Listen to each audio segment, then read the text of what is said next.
Si Kristo mao sa gihapon ang atong magtutudlo.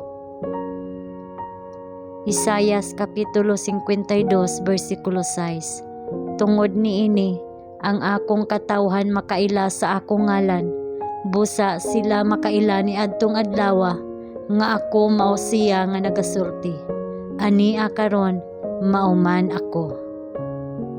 Gipahiuli ngadto sa iyang presensya ang tawo pag-usab sama sa sinugdanan matudloan sa Dios. Kita walay bisan gamay nga ideya kung unsa unya ang pag-aablihan sa atong atubangan. Uban kang Kristo, maglakaw kita tupad sa buhing tubig. Iyang ipadayag kanato ang katahom ug himaya sa kinaiyahan. Iyang ipadayag kung unsa siya kanato ug unsa kita ngadto kaniya. Kamatuoran nga dili nato mahibaluan karon tungod sa kinutuban nga mga limitasyon atong mahibaluan human niini. Sa umaabot nga kalibutan, si Kristo mogiya sa mga tinubos sa daplin sa suba sa kinabuhi ug motudlo kanila og talagsaong mga leksyon sa kamatuoran. Ilang makita nga ang usa ka hawod nga kamot nagkupot sa kalibutan sa posisyon. Ilang makita ang kahanas nga gipakita sa bantugang artist sa pagkolor sa mga bulak sa kapatagan ug makakat-on sa mga katuyuan sa maluluy-on nga amahan nga naghatag sa matag silaw sa kahayag ug uban sa balaang mga manulunda. Ang mga tinubos mo ila sa mga awit sa mapasalamaton nga pagdayeg sa labing kataas nga gugma sa Dios sa usa ka dili mapasalamaton nga kalibutan. Adunay bukas alang sa estudyante, kasaysayan nga walay kinutuban ang gidak-on ug bahandi nga dili maasoy.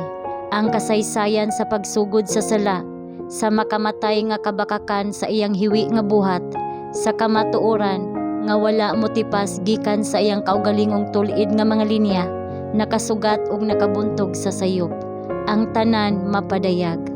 Ang tabil nga nagtaliwala tali sa makita ug sa dili makita nga kalibutan pagakuhaon ug ang mga katingalahang butang igapadayag.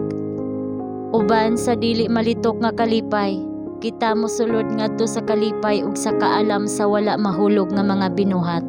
Atong ipaambit ang mga bahandi nga naangkon sa mga katuigan ngadto sa mga katuigan nga gigahin sa pagpamalandong sa mga buhat sa Dios. Ug ang mga tuig sa kahangturan sa ilang pagligid magpadayon sa pagdala og mas mahimayaong mga pagpadayag nga arang makahimo og labaw gayud sa labing madagayaon nga labaw sa tanan nga atong gipangayo kun gihuna-huna.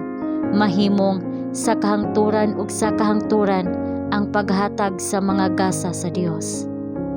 Ang matag husto nga prinsipyo matag kamatuoran nga nakatunan sa usa ka yutan-on nga eskwelahan, mopauswag kanato sa ingon ni ana kadako sa langitnon nga eskwelahan. Kinahanglan nga kita makakuha og edukasyon dinhi nga makapahimo kanato sa pagkinabuhi uban sa Dios sa walay katapusan nga mga katuigan. Ang edukasyon nga atong gisugdan dinhi mamahingpit sa langit, mosulod na lang ta sa mas taas nga grado.